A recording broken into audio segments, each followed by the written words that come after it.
Thanks for joining us on Parlance. This is Bloomberg Quint. I'm Harsha Subramaniam. Good afternoon. I'm Ira Dugal. Let's get you the headlines. The Indian markets trade near the day's highs. Nifty holds above 10,850. Broader markets outperform. Tata Steel is among the top Nifty losers today after Thyssenkrupp is said to have seeking better terms for its proposed joint venture in Europe. Ruchi Soya's lenders select Adani Wilmar as the highest bidder before kicking off a Swiss auction process with Adani and Patanjali.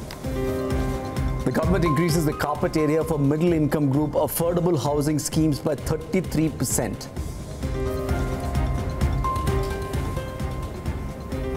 All right, all those stories coming up here over the next hour or so, but let's take a look at the markets. About 1/3% higher on the Sensex and on the Nifty. Yatin's here with us with the details of trade. Yatin. Well, if you look at the markets doing well, in fact, on the Nifty, we are trading consistently about that 10,800 mark. Also, if you look at the Sensex, we are fairly above that 35,800 kind of a mark. So good going there. As far as the gainers are concerned, do watch out for Dr. Reddy's. That stock is gaining smartly over 4% up for that one. And also, we have Sun Pharma in the Pharma pack doing well. So the entire Pharma pack continues to do well, and good bounce back seen there. What's gaining is TCS. Of course, the company will consider its buyback program on June 15th, and also coincidentally, we have the AGM there. Probably this is one point to cheer for the shareholders. 2.5% up for that one. Axis Bank also doing well amongst the last caps, and interestingly today the PSU bank index is up over 1.5%. So the PSU banks are gaining in trade. What's not doing well, of course, Tata Steel. We have the entire news reports from German newspapers talking about how Thyssenkrupp wants to really renegotiate the terms with Tata Steel with respect to its 50-50 joint venture with the European operations. And also FMCG is looking at some profit taking which is happening in, and also the likes of HUL, ONGC and the HDFC twins. So both HDFC Bank and HDFC Limited are down almost 0.5%. So that is broadly how the market is doing currently. Yatin, thank you for that. Well, it's not looking good it's looking fairly decent for the markets for now. But we want to focus on the pharma space, specifically on Sun Pharma. It's been a much-awaited relief. The US drug regulator has given an all-clear for its facility in Halol. This could pave the way for fresh approvals for its products in the largest market, it seems. Darshan is here with to explain to us, the brief timeline of what Halol has gone through and what this means for Sun. Yeah, so basically the problem started in 2014 when the US FDA came knocking on the Halol facility, and they gave them a Form 483 with the 23 observations. That was fairly large, and since that time, the trouble started for Sun Pharma. Then what happened was, because of this Form 483, they made some remediation, but nevertheless in 2015 they got a warning letter with 6 important observations which they needed to clear before any kind of approval could come in, and by that time the existing products could be sold. The new approvals were blocked. Then again in 2016 the US FDA inspected the plant again, and they issued a Form 483 with 9 observations post the re-inspection that happened. Again there was this re-inspection that happened earlier this year in February, and that is the time they got in 3 observations, and by that time it was pretty known that these observations are non-serious and Halol would get cleared, and that is exactly what happened. On June 6th on the US FDA website, the US FDA changed the status of the plant to a VAI, which means that no more negative reactions will be taken. Whatever steps Sun has to take has to be voluntary. And finally, yesterday Sun Pharma declared that they have gotten the EIR, which means that the plant is all clear. The warning letter will be lifted in due course of time, and they will start getting new approvals. Why is Halol important? A lot of their future injectables are filed from this plant. It's an injectable plant. It contributes 11% to the US sales and 4% to the total sales. The importance has gone down post the merger with Ranbaxy because the base became bigger and the problems with the US FDA started. So it paves way for future products to come in. Spark also benefits because 2 of their drugs that were supposed to be sold and the approval was there will be manufactured in Halol. So Spark also will react positively to it. Nevertheless, it was anticipated, came in earlier from when the management had anticipated, but yes, it's no doubt it's a positive for the company. So a couple of questions. One is, so this is a complete all clear for Sun, and and you're also seeing some of the pharma stocks respond fairly positively in the past couple of sessions. Is that a sentimental up move? Yeah, there is. This is positive for Sun Pharma, no doubt, because the clearance comes in. What we did was, we made a tabular formulation of what the pharma stocks have been doing, and I'll take you through that, the details that we've put across. Most of the pharma companies have rallied significantly in the last few days. Now, if you're looking at the Nifty Pharma, it's up 13% from the recent lows, but still almost 37% down from the all-time high. So clearly, the rally has just started. Whether it'll stay or no, we don't know. Now, let's take a look at individually among the brackets. Just first of all, this is the move till yesterday that's come out. Almost the move that's come in has been moved on very, very high volumes, and majority of the move came in from June 8th. Now basically, if you're looking at the details that have come out and the moves that have come out, Sun Pharma has moved over 25% from the recent lows, but still 55% down from all-time high. Lupin, Dr. Reddy's, all of them have rallied significantly in the last recent lows, which we mean is what we mean is that in this year itself. But look at the drop that is there clearly. Anywhere between 30 to 40, 50% drop is something that we've seen on all these companies. The mid caps also, they've managed to rally, but the fall has been rather steep from all-time high. They still need to take in a lot of ground before they reach, and it gets worse for companies like Strides, which is down almost 75% from the all-time high, Wockhardt, which is down 63%. Surprisingly, it's the MNC Pharma which has done extremely well, up 90%. Merck, AstraZeneca is up 50%, GSK is up 35%, and some of them are nearing its all-time high. So do take a look at Merck, take a look at Pfizer, take a look at Abbott. So MNC as a pack has done extremely well, followed by the large cap pharma space, and the mid cap still has problems of its own. Now, if you're taking a look at some of the factors that influence this, what the company said in their numbers for FY19, most of them said that price erosion and pressure will continue. They do believe that there will be some bit of revenue growth that will come in, but that will be on a lower base this time around. The focus will shift to specialty branded drugs and biosimilars going ahead. Apart from it, the focus is getting plants regulatory compliant. So all this is there. So there's no fundamental reasons for the stocks to rally, and that is there. In terms of the triggers for the rally, Sun Pharma was the biggest trigger. The VI at Halol triggered this rally, and the EIR continued the rally. Higher volumes have been seen over the past 3 days on the pharma stocks, and finally valuations are much below historic average. But if you're looking at the valuations, they've run up significantly now. Sun Pharma now is at 30 times. The large cap IT Pharma space is at 24 times to 20 times. The cheapest being Aurobindo Pharma, which is trading at 13 times. It gets even lower for the mid cap pharma space, anywhere between 13 to 18 to 20 times is where. Biocon, because of the steep run up, is at 61 times, extremely expensive. But MNC Pharma valuations anywhere between 30 times to 50 times, but that's where money seems to be again moving in. All right, Darshan, thanks so much for that. That's Pharma. Let's move on. TCS shares are rallying over 2% in trade today after the company said it will consider a share buyback on the 15th of June. What are the likely scenarios and what are brokerages making of it? Agam Vakil is standing by. Agam. Sure, Ira. So we understand that TCS is going to take up a buyback this annual general meeting this Friday. And well, just to run you through some numbers with respect to its net worth, that stands at around 85,000 crores. And if you consider a 10% that is without shareholders' approval for a buyback, that comes to around 8,500 crores. And with shareholders approval of over 10% up to 25%, that comes to somewhere around 21,250 crores. Of course, TCS is clear to go with it, because if you consider its current investments and cash and equivalents, TCS has that standing at a little over 40,000 crores. And if you do consider it against the buyback price last year for TCS as well, that stood at around 28.50 rupees per share, and adjusted to the bonus issue, that stands at around 1,425 rupees per share. And we've seen TCS move up substantially higher currently as against that price last year. We have a Morgan Stanley note on TCS, which has hiked its price target to well over 2010 to be precise, and they suggest that TCS very well positioned itself when it comes to being a next-gen service provider. And there is going to be digital adoption, which is going to be broader and deeper. That's going to be in a tailwind for TCS. And of course, the US economy is doing well. And the rupee depreciating is also something that could aid TCS, because of which it could likely post margins anywhere between the region of 26 to 28%. So some positive cues coming in for TCS. All right, thanks so much for that, Agam. Adani Enterprises has overtaken Patanjali in the race for Ruchi Soya. The lenders of the debt-laden company have identified Adani as the highest bidder. What happens from here on? Vishnath Nair is here with us to give us the details. Vishnath, the story isn't over.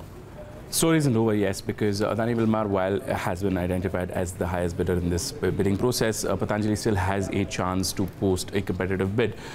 This whole thing is working under the Swiss auction process, where first Adani has till tonight to confirm whether this is their final bid or if they can offer a little more money. After that, Patanjali has a chance to post a competitive bid, and then following that, Adani will have the right of first refusal under the Swiss auction process. And if everything works in favor of Adani, then they end up as the final bidder. But of course, there are multiple other issues also. For example, Patanjali has already written to the lenders of for Ruchi Soya, saying that the process has some issues, because the lawyer for Adani Wilmar, the legal advisor for Adani Wilmar, was also the legal advisor for the resolution professional. That was Cyril Amachand Mangaldas. And the problem there is that the lawyer was involved on the seller as well as the buyer side, and therefore they feel that the process is compromised. Now the lenders have already taken note of this letter, and they will decide on whether there is a need for doing an entirely different bidding process, in which case of course Patanjali gets a better chance at posting a competitive bid, but of course that's a decision that the lenders will have to take from here on. Ruchi, thank you so much for that. Let's talk about Religare now. Religare Enterprises has sued Lakshmi Vilas Bank for invoking deposits against loans to Singh brothers.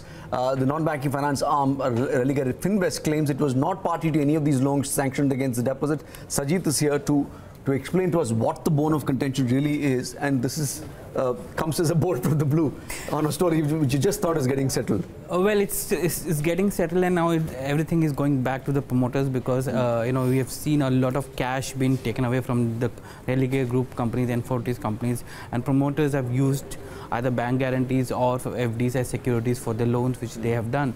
And now that new managements are coming into these companies, they are going to take action based on whatever they are, because it's not a small amount. It's 800 crores of amount which has been there.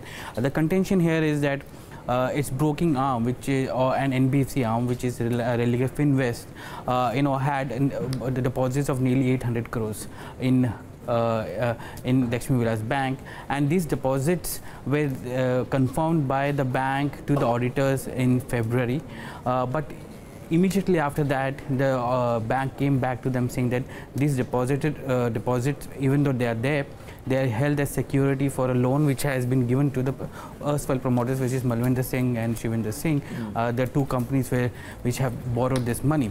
And then, and then in April, they got another letter. The statutory auditors of the company, which is Religare Finvest, got another letter saying that these FDs have been closed and the money has been adjusted against a loan which has been, which was due to the Singh brothers there. This is what has been challenged by Religare here, because Religare says that it has informed very clearly that it's not party to those loans sanctioned, and that security should not be used as an or there shouldn't be any illegal encumbrance on the on these fixed deposits, and they're going to challenge that in the Delhi High Court. The bank on its part has said that they based the entire action based on a legal opinion, and the opinion says that they can use this since these are securities held and never challenged by the company, they can use it to recover the loans from there. So it's again going back to that, and again the ball comes back to Singh brothers, because ultimately the money is owed by Singh brothers. All right, Sajid, thanks so much for that. Let's move on. Thyrocare is ready to sacrifice some margins to boost growth. In a conversation with Bloomberg Quint earlier today, CEO A. Velumani said he's devised a pricing strategy that will ensure 20% compounded growth over a period of time. Listen in. The IPO gave me a kind of a different exposure to the market. That's I'm talking to the common man. And we did spend around 40 crore in the IPO year. That's a bit higher side. We fortunately had the outgoing investor who was made to agree for this, and that gave rise to around a 27% growth in the previous year. What was supposed to be 21-22 became 27. Now that extra 6% is putting pressure on the next year numbers, which is FY18. So FY18. But I also knew it would be only 20%. But to my surprise, it has gone to even a 17% as a growth. We had a better EBITDA. We didn't dilute it. In this business, the minute you want more growth, you need to dilute the EBITDA. And as a player in the entire industry, probably in the entire world, in healthcare, I have the highest EBITDA.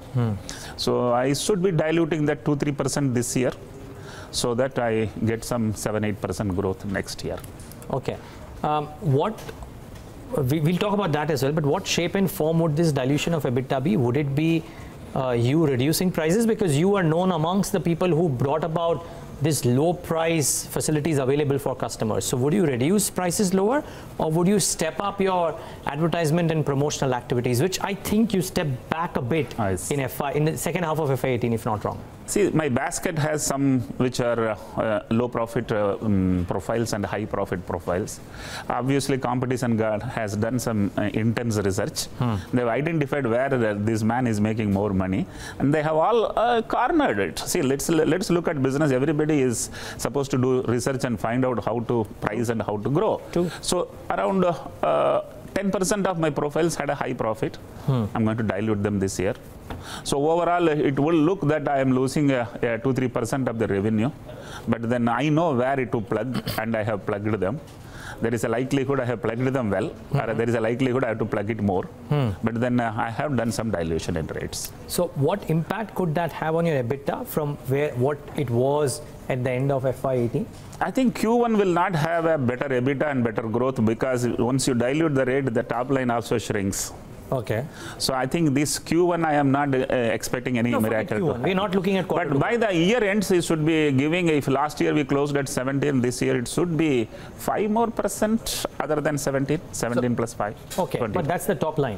What about the EBITDA? EBITDA will not suffer. I have noticed one thing. Whenever I have reduced my rate, the percentage EBITDA goes down, but the absolute EBITDA goes up.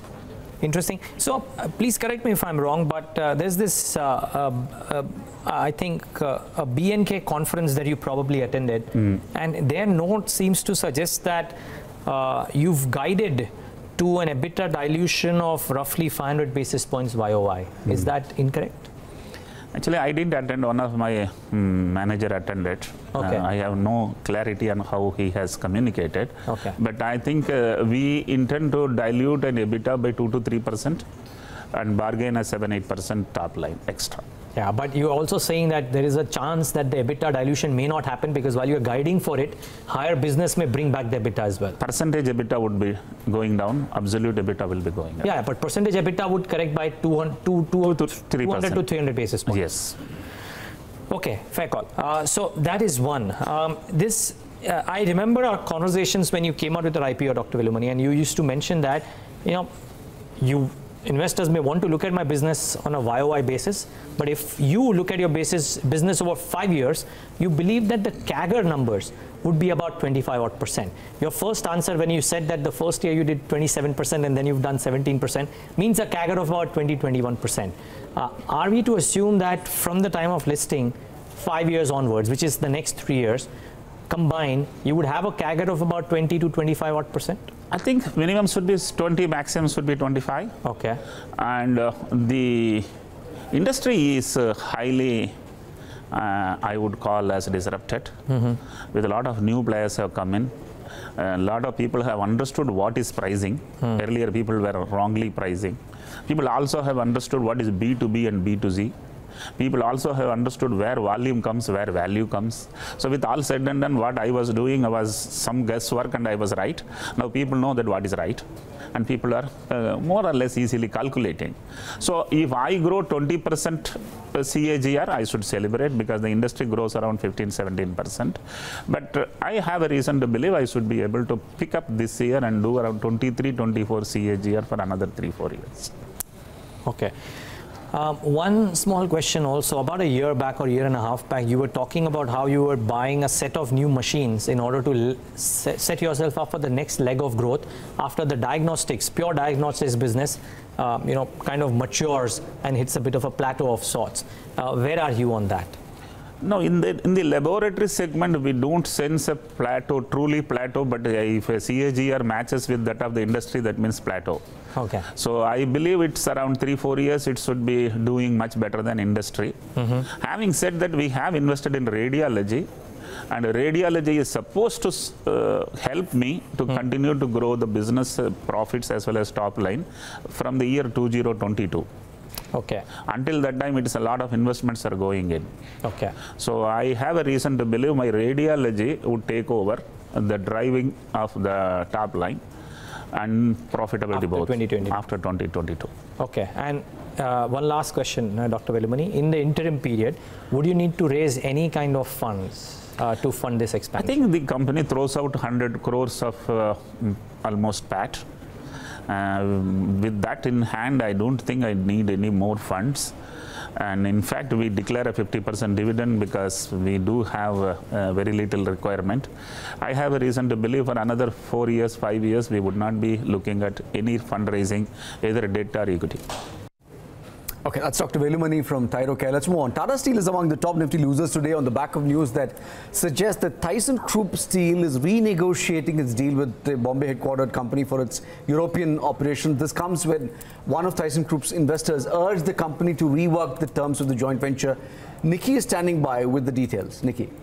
Clearly, the stock has fell as much as 2%. In fact, it's for the third consecutive session that we've seen Tata Steel falling after the report suggested some kind of problem with its European JV. Well, today's development suggests that Thyssenkrupp wants to rework JV structure with Tata Steel. It has apparently sought additional concessions from Tata Steel. This is on back of the development a day prior, which suggested that one of the activists, along with the shareholder Elliott Management, which wanted Thyssenkrupp to have more stake in the joint venture. It also said that the weakness in Tata Steel recent performance means that the tie-up is less favorable for Thyssenkrupp right now. On back of this development, clearly listening into the activist and the shareholder, the company seems to have been reworking the deal with Tata Steel.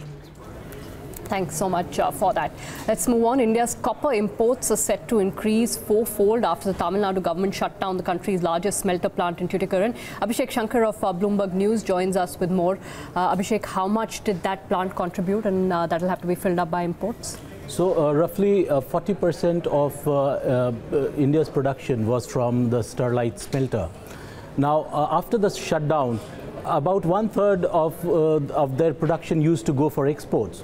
Now, exports, of course, won't happen. Even within domestic market, they'll have to import quite a sizable chunk, roughly 170,000 tons. Now, what has happened is the prices have suddenly shot up, and if we see the imports won't be easy for companies here. They will have to pay extra. The sellers are charging extra premium, so the prices cost for them would go up definitely. So there is domestic supply will not match up to what is required, and second is that they need to import is the call. But these things will take time, isn't it, Abhishek? So no, it's yeah. So there is in the medium term, in the very short term, there could be a small drop in the activities as they look for copper from outside sources. What they may also do is import scrap, ready to use, which are of high quality scrap, so-called scrap that they can readily use. So, but all these will incur into their costs, and they will. At the bottom line is that their costs will rise. The headlines at this hour. Markets trade near days high. Nifty holds above the 10,850 mark. All sectoral indices are in the green. Consumer price inflation rises to a 4-month high in May. Industrial output growth rises by 4.9%. The US Federal Reserve is expected to hike rates by 25 basis points later tonight. All right, let's take a look at markets first and stocks that are moving. Darshan is here with us. Darshan. Yeah, so basically markets has managed to hold on itself. Some of the large caps are actually helping the rally. The Nifty is up almost 40 points. The Sensex is up 145 points, and the Nifty Bank also has managed to rally. But among the banking space, I think the PSU banks is something that over the past 2 or 3 days has shown a lot of traction. It's trading at the day's high. It's up almost over 1% in trade. So the Nifty PSU banks, so the PSU banks are doing well. Pharma as a pack is doing extremely well. You had the news of Sun Pharma, EIR, and post that, most of the other counters are managing to rally, and IT is rallying. So these are the 3 sectors which are rallying in trade. What is not doing well and continues to bleed over the past few days is metals, and metals is led down by Tata Steel because of the entire deal that's happened with Thyssenkrupp. The other stocks that are in focus, PC Jewelers has managed to move up in trade. It's one of the top F&O gainers. Among the pharma space, while most of the pharma counters have come off the day's high, Cadila Healthcare has moved to the day's high, so that is doing well. Page Industries, because of the deal with Jockey, is doing well. Dr. Reddy's and RBL Bank are the other counters which are doing well. Among the losing end, you have Idea Cellular, which is down in trade, and Just Dial, which came in the F&O ban, is down in trade. 2 stocks which are trading at lifetime highs, Britannia and Infosys, they are also doing well for themselves. Darshan, thank you for that. India may cut down on issuance of short-term maturity bonds as investors are demanding higher yields. The government, which earlier planned to issue more of the shorter tenure debt in the first half of this fiscal, may in fact be rethinking that strategy. So finds Karthik Goyal of Bloomberg News. He joins us to explain why this is going on. So Harsha, if you see the government's borrowing program is quite heavy, about 6 trillion rupees. And in the initial weeks, we saw primary dealers had to step in and rescue government bond auctions. So considering the demand-supply dynamics, the government is now considering to issue reduce the supply of shorter tenor bonds, and it may increase the supply of longer tenor bonds so that government's borrowing program can go off very smoothly, as it needs huge amount of money in an election year. And another very critical point in this whole thing is demand from the market participants who have been asking that if they reduce the supply of short-term demands, there could be better demand for government bonds going ahead.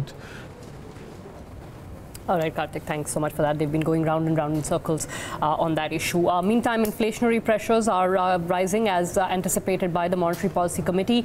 The data that came in yesterday showed headline rate within the 4.8 to 4.9% band that the MPC had predicted. But what was important to focus on within that was the core inflation figure. And if you look at core inflation, as it's called by economists, which strips out not just volatile food and energy, but items like transportation, which are impacted by those volatile energy prices, then that rose to a more than 4-year high of about 6.17%. Those core inflation figures is what has been worrying the MPC, along with the rise in inflation expectations. It doesn't really change the rate scenario at all, because I think economists have been building in about 2 rate hikes, perhaps maximum of 3, even ahead of this inflation number. Okay, but it's not just in India. We're also seeing food inflation moderate in Asia at large. Central bankers are grappling with wobbly markets, higher energy costs and simmering trade tensions. And they're getting relief, at least on food. Question is, how long will this hold? Enda Karan of Bloomberg News joins us from Hong Kong. Enda, what's the broader trend? What's really keeping food prices in control across Asia? Hello there indeed. Yes, it is. Like you mentioned, plenty of Asian central banks this year have had to tighten policy for some reasons linked to emerging market sell-off and for other reasons linked to domestic conditions. But food prices, which make up a big part of the consumer price basket in Asia, have been broadly stable. Now, it's not a uniform picture, as you well know. We have seen good demand, for example, for rice. Prices for cereals are generally higher. But overall, it's been subdued, and that's taking pressure off of central banks to hike. Now, the reasons for it, people say, are down to perhaps weather conditions have been favourable, and that's allowed good crop production.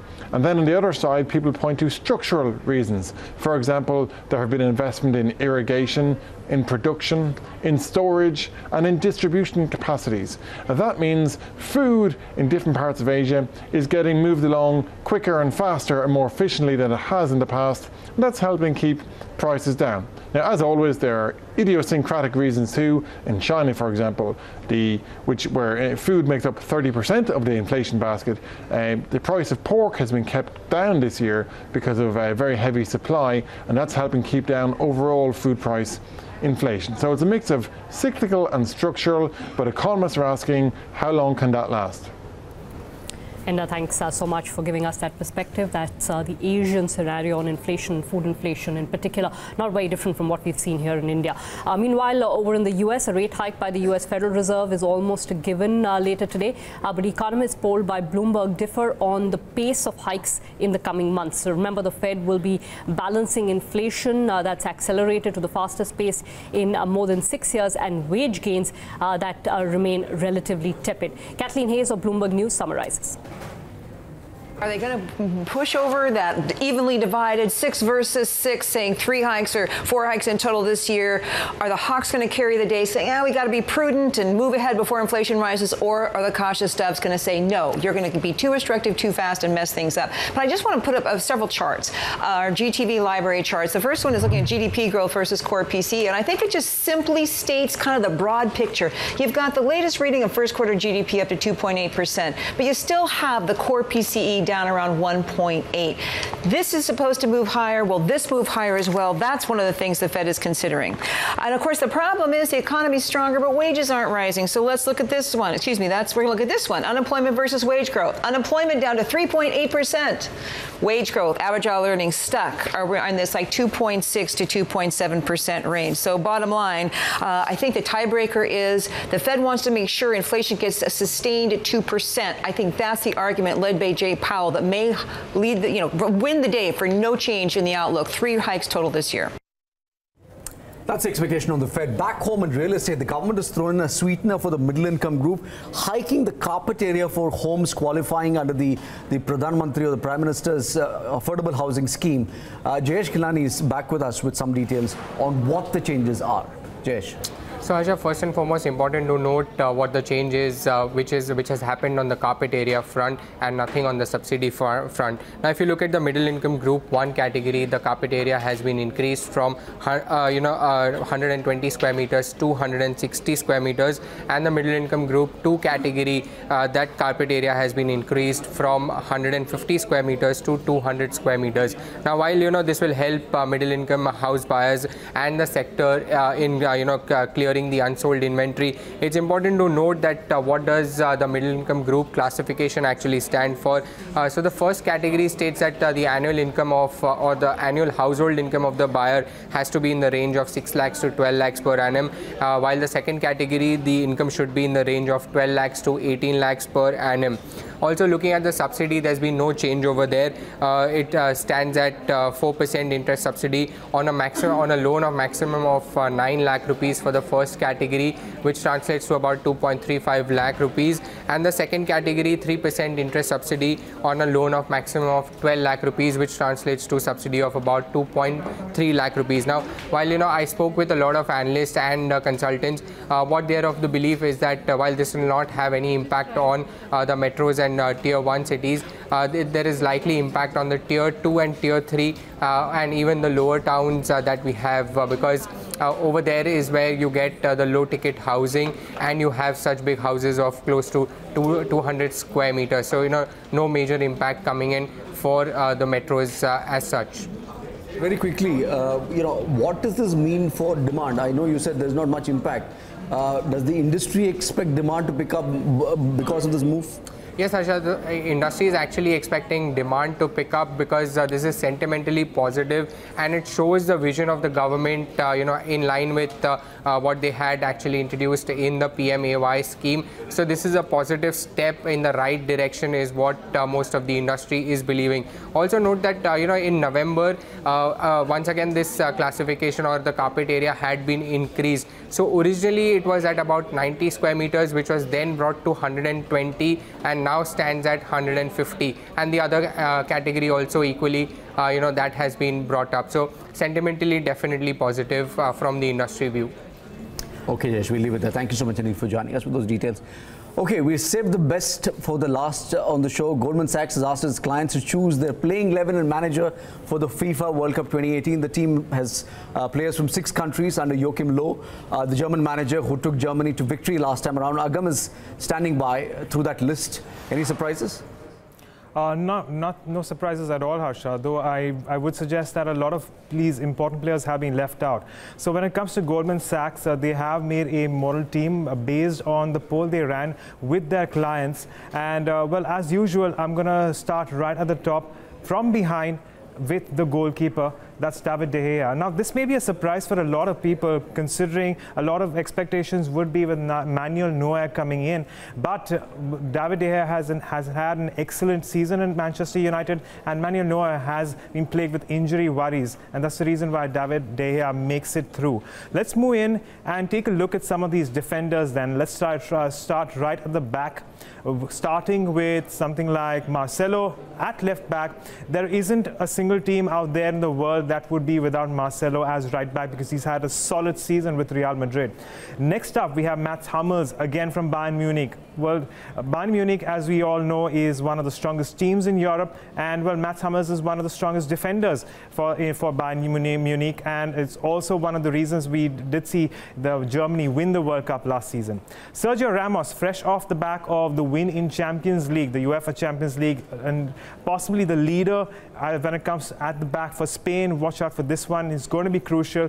And a new name coming through. We have Joshua Kimmich as well for Bayern Munich. Well, at right back as far as Goldman Sachs team goes. Moving in, and when it comes to the midfield, let's take a look at Kevin De Bruyne, who's also had an extremely successful season with Manchester City, which won the Premiership, this season, and that's followed by Coutinho. Now, Coutinho was a surprise. Now, we have to acknowledge that Coutinho's played for the 2 of the best European teams this entire season, that is Liverpool as well as Barcelona, and he pips Paul Pogba, who's had a relatively subdued season, and the same for Luka Modric, even though Luka Modric went ahead and won the UEFA Champions League. And finally, in the midfield, you also have Toni Kroos, again, one of those factors that could lead Germany up there as far as the World Cup goes. Now, coming to the more interesting part, this is where everyone is going to have their eyes on, is the strikers. Starting off with Neymar. Well, Neymar is just the tip of the iceberg, because we all know that Brazil is full of talent and a lot of big names too. But Neymar is going to remain in focus, considering he is the key striker for Brazil, pipped to be one of those countries which could win the World Cup this time around. Moving on, we have Cristiano Ronaldo. Again, I keep saying it that he's in contention for the greatest player of all time, and this World Cup is not going to be any different. We're going to have to wait and watch whether or not the force that he has is going to take Portugal through. We certainly are expecting Portugal to come through in some of the advanced stages, and the same goes for Lionel Messi. It's his last World Cup possibly, and again, there's a lot of hopes are going to be riding on his back. We're always going to be looking out for how far can Lionel Messi get Argentina across. Do remember that when it comes to his record scoring in the country, it's not that great. So we're going to have to wait and watch whether or not it improves. And finally, coming down to the manager, Joachim Low. We all know that he was the person who was responsible to bring in Germany and win the World Cup last season. And this time around, once again, he continues to be the manager in focus. And we're going to have to wait and see whether or not he can go ahead and repeat the success that we saw back in 2014. Okay, this is just a dream team that Goldman Sachs has put together.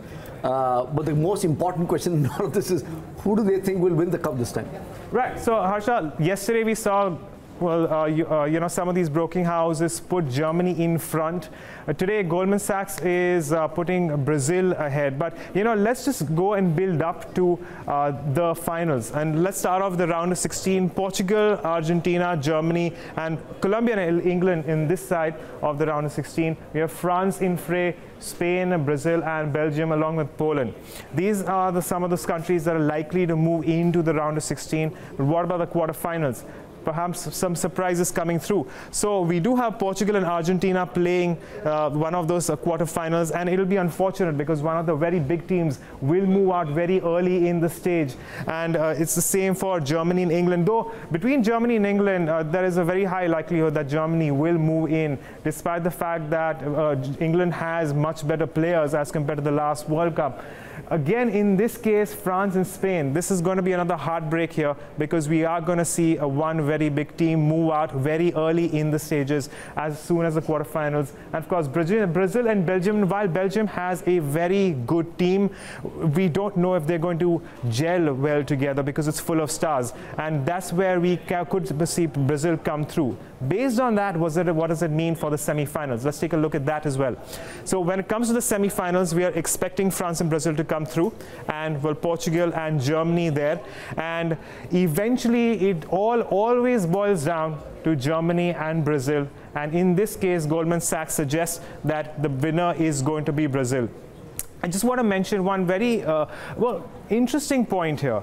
According to Goldman Sachs, they say that France has better odds of winning the World Cup in comparison to Germany. However, because of the fact that France is meeting Brazil earlier on, well, Brazil lands up taking the key as far as Goldman Sachs is concerned. So we're going to have to wait and watch whether or not this prediction holds true. But it's Brazil for Goldman Sachs. Agam, thank you so much for all of that. Out of time on the show. Thank you so much for joining us today. Countdown is up next.